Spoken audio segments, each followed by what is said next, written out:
Matagal ka na ba nahihirapan sa Korean language? Matagal mo na ba inaaral pero hindi mo maintindihan at makuha ang pagbibigkas ng Korean? Ako nga pala si F, pinanganak sa Korea. Sa Korea na rin lumaki mula 9 years old. May naging teacher ka na ba na Korean na marunong magtagalog? Baka ako na pala ang makakatulong sa'yo.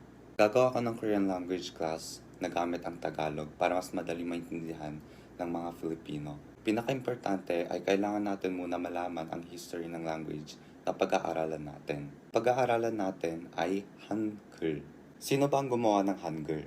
Bakit niya ginawa at paano niya ba ito ginawa?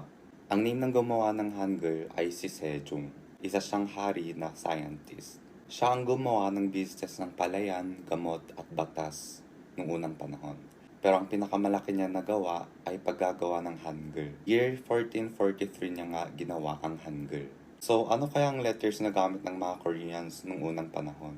Ang gamit nila ay Chinese characters. Pero ang mga Koreans dati, hindi sila makapag-aral dahil mahirap basahin at sulatin ang Chinese letters. Ginusto niya gumawa ng letters na madali lang aralin ng kahit na sino. After niya makagawa ng Hangul, nagsimula na ang mga Koreans na gamitin ito hanggang sa panahon ngayon. Ginawa ni King Sejong ang Hangul gamit ang science. Paano ba ginawa ang Hangul? Ituturo ko sa inyo ang buong Hangul letters after ko makwento kung paano ginawa ang Hangul. Una, ang consonant letter ginawa sa pamamagitan ng shape ng bibig, dila, lalamunan, at gum kapag binigkas yung letters. Ito ang unang letter na ginawa niya. Kiyok, miin, miyim, siut, iyon. Tunog ng ki-ok ay tatakpan mo ang butas ng lalamunan mo gamit ang dila. Ang ni-un naman ay gagamitin mo ang dila ididikit sa gums. Ni-un. Ang mi-um naman ang shape ng lips natin. Mi-um. Ang siut, ang shape pag binigkas natin ang tunog niya. Siut. Ang iyong ang shape naman ng butas ng lalamunan natin.